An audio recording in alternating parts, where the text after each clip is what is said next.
Antes de que hablemos sobre este tema de la novela, yo había hecho un listadito de novelas, le dije, esto se me ocurrió hoy, y se los voy a leer, podemos hablar si quieren de algunas de estas. Dice, el top 10 se llama. Y como corolario a esta pequeña charla, y antes de que el último de la fila del fondo levante la mano y me pregunte, ¿cuáles novelas, señor Menis, recomendaría leer usted? Quiero adelantarme por una vez a los hechos y ahorrarnos un paso o varios pasos. En principio, no podría recomendar ninguna novela en especial, pues no creo ni en las recomendaciones de los colegas escritores, ni de los críticos o comentaristas de la cultura, ni de los editores, ni de los familiares que no gastan un mísero peso en un buen libro, pero van a comprar corriendo a las cadenas de librerías la basura que está de moda, sea de horóscopo, de política, de autoayuda o de cómo cambiar de religión y ser digno de una tarjeta de crédito Platinum. Pero sí puedo confesar mi gusto personal por algunas novelas que he releído o que estoy dispuesto a leer en un futuro inmediato, o, si me dieran a elegir, llevarme a una isla desierta pero con una lamparita eléctrica de 100 watts línea soft. Estas novelas, por distintos motivos que no precisaré ahora, han marcado mi gusto y no necesariamente son las mejores de ningún ranking, ni son las clásicas que hay que leer sí o sí como si fuese el castigo de un bibliotecario rencoroso.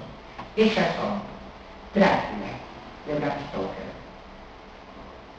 Nicolás Nickleby, de Charles Dickens, Don Segundo Sombra, de Williams, Genal, de Charlotte Brontë, El tercer hombre, de Graham Greene, Frankenstein, de Mary Shelley, Alrededor de la jaula, de Roldo Conti, Moby Dick, de Herman Melville, Los siete locos, de Roberto Arlt, Muerte en Venecia, de Thomas Mann, Boquitas pintadas, de Manuel Puig, Santa Evita, de Tomás Eloy Martínez, El amor en los tiempos del cólera, de García Márquez, Lolita, de Vladimir Nabokov, Rosaura a las 10, de Marco Benelli, El padrino, de Mario Puzo, Sostiene Pereira, de Antonio Tabucchi, A sangre fría, de Truman Capote, Ana Karenina, de León Tolstoy, Conversación en la catedral, de Mario Vargas Llosa, Crímenes imperceptibles, de Guillermo Martínez, El sonido y la furia, de William Faulkner, Alexis Sorba, de Nikos Kazantzakis, Rayuela, de Julio Cortázar, El Evangelio según el Hijo, de Norman Mailer, El Club Dumas, de Arturo Pérez Reverte, Cuando ya no importe, de Juan Carlos Onetti, Yo, el Supremo, de Augusto Rodabastos, Pedro Páramo, de Juan Rulfo, y por supuesto Don Quijote de la Mancha, de Cervantes. Si alguien ha notado que este top 10 excede los 10 puestos y suma 20 títulos más, arrojando un total de 30, deberá dedicarse a la crítica literaria, pues solo quienes reparan en estas nimiedades y no aman con fragor la literatura son capaces de hacer comentarios de esta naturaleza. Queremos ahora que me pregunten lo que tengan que preguntar o lo que quieran preguntar sobre esto que está acá o algo que estén trabajando ustedes y que yo les pueda servir de respuesta. ¿Ninguno tiene preguntas? Allá. Con respecto a la novela, se habla de novela corta y novela, digamos, como... ¿Qué sería una novela corta? Bueno, una novela corta... ¿Un cuento largo? No, ya lo hablamos en la conferencia de cuentos. Pero un cuento, Es una novela. un cuento que tenga Es una 50 novela. páginas a lo mejor. Una novela corta. Mira, yo escribiría solamente novelas entonces, porque yo escribo unos cuentos larguísimos que nadie los puede terminar. Pero, hay una categoría entre cuento y novela que es novela, ¿no? Que sería la novela corta que vos me decís. Para mí es un híbrido.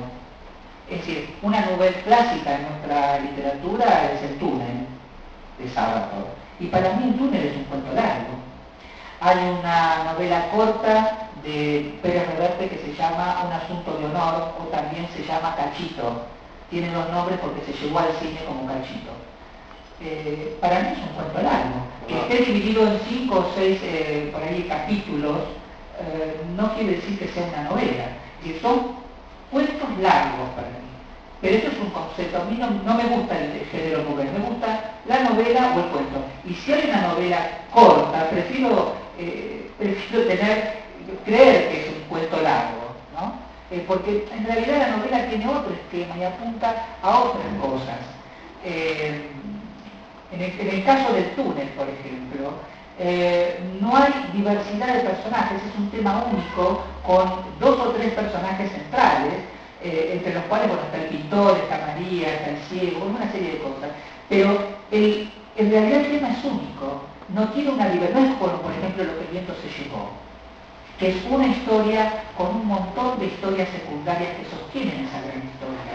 Unos personajes con un montón de personajes de historias menores que nos van a entretener. Bueno, se me olvidó Lo que el viento se llevó en el listado. Una novela maravillosa, uno la lee y no solamente entiende la historia norteamericana, la idiosincrasia norteamericana, sino que entiende cómo se vivía en una época, cómo se pensaba en una época, cómo se amaba en una época.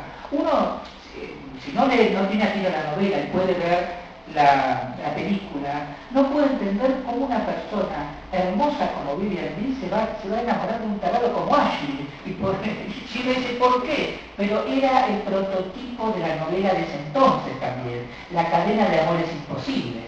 Entonces, yo diría, una novela es un género que requiere mucho más potencia, no solamente en el armado, sino es como si fuera una selva, ¿no? Y el cuento sería un monte, la novela sería un montecito, un bosquecito.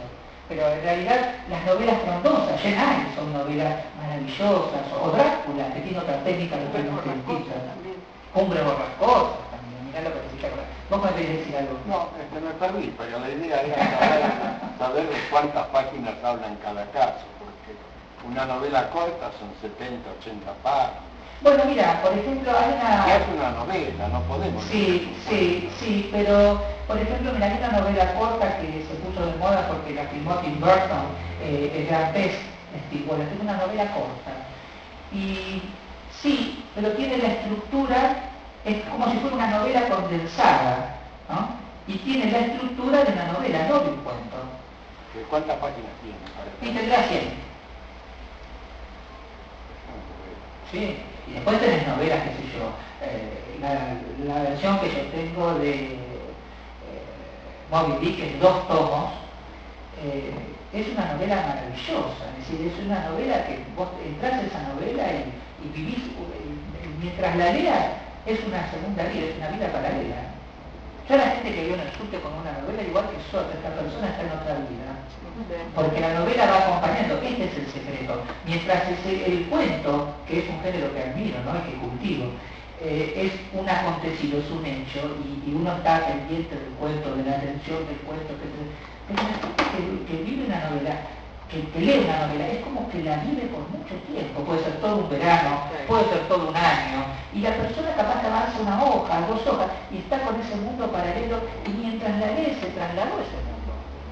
Es meterse en una época, en una situación. Cuando uno lee El Hobbit o El Señor de los Anillos, cualquiera de las novelas que se han llevado ahora a Harry Potter, cualquiera de las que se hayan llevado al cine, uno está pendiente de eso. Es decir, cuando Harry Potter, no sé, se pone la capa de la invisibilidad, ¿quién no ha soñado alguna vez cuando chico de ponerse una capa y ser invisible? El mismo Woody Allen también rescata esa idea para otra película, que es Alice, que las personas toman un té chino y se hacen invisibles y ven cómo fulano es infiel, cómo mengano hace tal negocio. El tema de la invisibilidad, ya tratado por El hombre invisible, por ejemplo, es un tema que va a ser eterno en la literatura universal.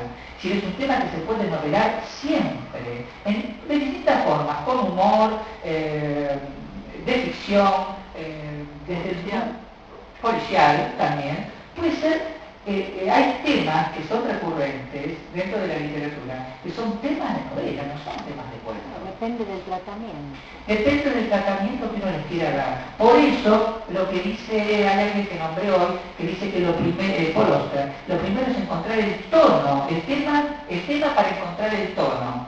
Y después, a partir de ahí, viene todo lo demás.